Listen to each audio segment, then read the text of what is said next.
بسم اللہ الرحمن الرحیم۔ میں ہوں ملک محمد علی، پروگرام بات سے بات ملک محمد علی کے ساتھ ہم ضلع پاک پتن کے صوبائی اسمبلی کے حلقوں کے متعلق بات کر رہے ہیں، اور الیکشن کو صرف 4 روز باقی ہیں، اور ان انتخابات میں ان صوبائی اسمبلی کے حلقوں کی سیاسی صورتحال کیا ہے، کیا کیا اتار چڑھاؤ ہے، کون کون سے دھڑے کس گروپ کے ساتھ چلے گئے ہیں، اور کس امیدوار کے الیکشن جیتنے کے امکانات زیادہ ہیں، اس پر بات کریں گے۔ اور ہم بات کرتے ہیں پاک پتن ضلع کے صوبائی اسمبلی کے حلقہ پی پی 195 قبولہ کی۔ اس صوبائی اسمبلی کے نشست پر 3 بڑے امیدوار انتخابات میں حصہ لے رہے ہیں، اور پیارے دوستو، جن دوستوں نے ابھی تک ہمارے چینل کو سبسکرائب نہیں کیا، برائے مہربانی وہ ہمارے چینل کو سبسکرائب بھی کریں، لائک بھی کریں اور شیئر بھی کریں۔ اور ضلع پاک پتن کا یہ صوبائی اسمبلی کا حلقہ پی پی 195 قبولہ شریف بہت اہم علاقہ ہے۔ اس علاقہ سے جو امیدوار سامنے ہیں، ان میں سے مسلم لیگ نون کے نامزد امیدوار ہیں پیر کاشف حسین چشتی، اور تحریک انصاف کی طرف سے سلیمان صفدر جٹ کو امیدوار نامزد کیا گیا ہے، جبکہ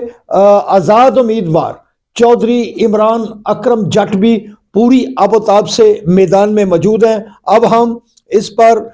گفتگو کرتے ہیں کہ موجودہ سیاسی صورتحال میں کس امیدوار کا پلڑا بھاری ہے، اور کون سا امیدوار زیادہ ووٹ لینا کی طرف راغب ہے۔ اس سلسلے میں ہم سب سے پہلے تو بات کریں گے کہ مسلم لیگ نون کے جو نامزد امیدوار ہیں پیر کاشف چشتی، یہ اس حلقہ سے مسلسل الیکشن جیتتے چلے آ رہے ہیں، اور اس سے قبل بھی انہوں نے 2 دفعہ تحریک انصاف کے امیدوار کو شکست دی، مسلم لیگ نون کے ساتھ ساتھ مسلم لیگ کاف کے امیدواران کو بھی شکست دی۔ وہ ایک عرصہ سے اس حلقہ سے ممبر صوبائی اسمبلی منتخب ہوتے چلے آ رہے ہیں، لیکن ان انتخابات میں جو سب سے اہم بات سامنے آئی ہے، ان کے مد مقابل تحریک انصاف کے سلیمان صفدر جٹ امیدوار آئے ہیں۔ سلیمان صفدر جٹ کو جو 2023 کے انتخابات کے موقع پر جب پنجاب اسمبلی توڑی گئی تھی، تو اس وقت تحریک انصاف نے اپنا امیدوار نامزد کیا تھا۔ سب سے پہلے تو اس حلقہ سے خان امیر حمزہ خان رت کو تحریک انصاف کا ٹکٹ دیا گیا تھا، لیکن زیر سیاسی رہنما سابق ضلع ناظم پاک پتن اور 2018 کے انتخابات میں اس حلقہ سے جو قومی اسمبلی کے نامزد امیدوار تھے تحریک انصاف کے میاں محمد امجد خان جویا، انہوں نے عین موقع پر ریویو کے موقع پر خان امیر حمزہ خان رت کا ٹکٹ واپس کروا کے سلیمان صفدر جٹ کو دیا تھا۔ سلیمان صفدر جٹ بیرون ملک رہتے ہیں، بیرون ملک کاروبار کرتے ہیں، اور وہ الیکشن لڑنے کے حوالے سے پاکستان میں موجود ہیں، جبکہ جو تیسرے بڑے امیدوار ہیں چودھری عمران اکرم جٹ، اس سے قبل ان کے والد چودھری محمد اکرم جٹ بزرگ سیاسی رہنما ہیں، وہ ایک پرانے سیاسی کھلاڑی ہیں۔ انہوں نے اپنے بیٹے کو اس انتخابات میں لانچ کیا ہے۔ چودھری عمران اکرم جٹ کو جو ہے وہ قبولہ شریف کے بڑے سرمایہ دار گروپ کی بھی بھرپور حمایت حاصل ہے، بلکہ اس سرمایہ دار گروپ نے خان امیر حمزہ خان رت کو چودھری عمران اکرم جٹ کے حق میں دستبردار کرایا، اور وہ خان امیر حمزہ خان رت چودھری عمران اکرم جٹ کی بھرپور حمایت کر رہے ہیں، جس سے چودھری عمران اکرم جٹ کی جو پوزیشن ہے وہ بہتر ہوئی ہے، جبکہ سلیمان صفدر جٹ جو ہیں، جو تحریک انصاف کے نامزد ہیں، انہیں تو تحریک انصاف کی واضح حمایت حاصل ہے، وہ ان کے نامزد ہیں، اور تحریک انصاف سے جو وابستہ ووٹر ہے وہ ان کی طرف راغب ہے، انہیں ووٹ دینے کے لیے میدان میں موجود ہے، جبکہ چودھری عمران اکرم جٹ کو جو آزاد حیثیت سے میدان میں موجود ہیں، ان کے ساتھ جو قبولہ شریف کا سرمایہ دار گروپ ہے، انہوں نے بڑے بڑے لوگوں کو ان کے ساتھ لا کھڑا کیا ہے، جس سے چودھری عمران اکرم جٹ آگے بڑھے ہیں، اور سلیمان صفدر جٹ اور عمران اکرم جٹ گو یہ دونوں جٹ برادری سے تعلق رکھتے ہیں دونوں امیدواران. بہرحال یہ بھی بڑی بھرپور انداز میں اپنی انتخابی مہم چلا رہے ہیں. جبکہ اس کے ساتھ ساتھ جو مسلم لیگ نون کے نامزد امیدوار ہیں پیر کاشف چشتی جو مسلسل الیکشن جیتتے چلے آ رہے ہیں وہ بھی اپنی اچھی پوزیشن پر موجود ہیں. چند روز قبل تک تو یہی خیال تھا کہ شاید حسب معمول پیر کاشف چشتی آسانی کے ساتھ الیکشن جیت جائیں گے. اور یہ روایت رہی ہے قبولہ شریف کی کہ وہ بڑے اچھے انداز میں بڑی لیڈ سے پیر کاشف چشتی الیکشن جیتتے رہے ہیں. لیکن موجودہ جو صورتحال ہے اس میں جو نئی صورتحال سامنے آئی ہے اس کے مطابق قبولہ شریف کا جو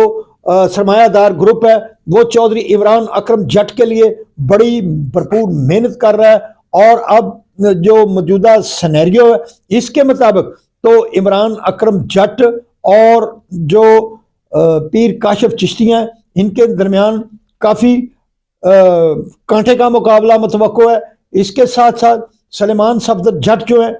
ان کی پوزیشن بھی ایسی نہیں ہے کہ انہیں نظر انداز کیا جا سکے کیونکہ تحریک انصاف کا ایک واضح ووٹ بینک موجود ہے جو تحریک انصاف کے امیدواران کو سپورٹ کر رہا ہے. بہرحال اس حلقے میں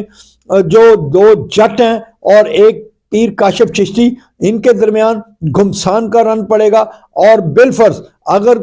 کاشف چشتی اس دفعہ بھی الیکشن جیتتے ہیں تو اس دفعہ ان کے لیے الیکشن جیتنا انتہائی مشکل ہے کیونکہ دونوں جٹ انہیں بڑا ٹف ٹائم دے رہے ہیں. چونکہ دونوں بڑے سرمایہ دار سلیمان صفدر جٹ تو خود بھی بڑے سرمایہ دار ہیں جبکہ چودھری عمران اکرم جٹ کو بھرپور انداز میں قبولہ شریف کے بڑے سرمایہ دار گروپ کی حمایت حاصل ہے. اب ایک طرف تو کاشف چشتی کا ماضی ہے اور یہ دونوں نئے امیدوار جو ان کے سامنے مد مقابل ہیں وہ بڑے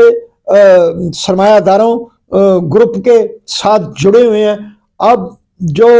پیر کاشف چشتی اپنے آپ کو ان بڑے سرمایہ دار گروپ کے امیدواروں سے کیسے آگے نکالنے میں کامیاب ہوتے ہیں یہ 8 فروری کو فیصلہ ہوگا. بہرحال پیر کاشف چشتی جو کہ مسلسل الیکشن جیتے ہیں انہیں اس حوالے سے کافی ایج بھی حاصل ہے کہ چونکہ وہ سابق ممبر صوبائی اسمبلی ہیں اور جو ان کو کے خلاف جو گروپ ابھرے ہیں یہ نوجوان پہلی مرتبہ الیکشن لڑ رہے ہیں. گو ان کے پیچھے بڑے بڑے کھلاڑی موجود ہیں جو انہیں الیکشن لڑا رہے ہیں چودھری عمران اکرم جٹ کو بھی اور سلیمان صفدر جٹ کو بھی. لیکن جو پیر کاشف چشتی ہیں انہیں مسلم لیگ نون کی بھرپور سپورٹ حاصل ہے بلکہ مسلم لیگ نون کے اس حلقہ سے جو نامزد امیدوار ہے قومی اسمبلی NA 140 رانا ارادت شریف کی مکمل حمایت حاصل ہے کیونکہ رانا ارادت شریف رانا زاہد حسین کے فرزند ہیں جو پچھلی دفعہ پہلی مرتبہ ممبر قومی اسمبلی بنے تھے. اس سے قبل رانا زاہد حسین بھی مسلسل MNA جیتتے رہے اور پیر کاشف چشتی MPA جیتتے رہے. یہ ان کی بڑی مضبوط دھڑے بندی موجود ہے جو ہو سکتا ہے کہ پیر کاشف چشتی کو پھر MPA بنانے میں اہم ثابت ہو. بہرحال دونوں سرمایہ دار اس دفعہ پیر کاشف چشتی کے راستے میں رکاوٹ پیدا کر رہے ہیں اور اس الیکشن میں گو پیر کاشف چشتی کو بہت زیادہ ایج حاصل ہے لیکن اس دفعہ پیر کاشف چشتی کو بہت ہی مشکلات کا سامنا ہے. بہرحال یہ قبولہ شریف کے عوام 8 فروری کو فیصلہ کریں گے کہ اس بار قبولہ شریف کے عوام اپنے ممبر کے لیے تبدیلی لاتے ہیں یا نہیں لاتے. اگر قبولہ شریف کے عوام نے پھر کاشف چشتی کا ساتھ دیا تو پھر کاشف چشتی الیکشن جیت جائیں گے ورنہ دونوں سرمایہ دار چودھری عمران اکرم جٹ اور سلیمان صفدر جٹ ان کے مقابلے میں بڑی دیوار بن کر سامنے آئے ہیں. تو اب یہ عوام 8 فروری کو فیصلہ کریں گے کہ اس حلقے میں وہ ان تینوں میں سے عمران اکرم جٹ کو پسند کرتے ہیں سلیمان صفدر جٹ کو پسند کرتے ہیں یا پھر پیر کاشف چشتی کو MPA منتخب کرتے ہیں. اس کے ساتھ ساتھ ہم آپ کو یہ بھی بتاتا چلیں کہ قبولہ شریف کے اس حلقہ PP 195 میں جو پولنگ سٹیشن کی تعداد ہے ان میں 60 پولنگ سٹیشن مرد ووٹرز کے لیے ہیں، 59 پولنگ سٹیشن خواتین ووٹرز کے لیے ہیں، جبکہ کمبائن پولنگ سٹیشن کی تعداد جو ہے وہ 68 ہے، جبکہ 187 ٹوٹل پولنگ سٹیشن ہے، جبکہ 479 پولنگ بوتھ موجود ہیں، جبکہ اس حلقہ میں جو ووٹرز کی کل تعداد ہے وہ 2,41,912 ہے، جبکہ اس حلقہ میں مرد ووٹر کی جو تعداد ہے وہ 1,31,000 سے زائد ہے، جبکہ دوسری طرف خواتین ووٹر کی جو تعداد ہے وہ 1,10,000 سے زائد موجود ہے۔ بہرحال اب 8 فروری کو عوام فیصلہ کریں گے کہ پی پی 195 قبولہ شریف سے وہ کس امیدوار کے سر پر ایم پی اے شپ کی پگ رکھتے ہیں۔ سلام پاکستان، سلام اوورسیز، اللہ حافظ۔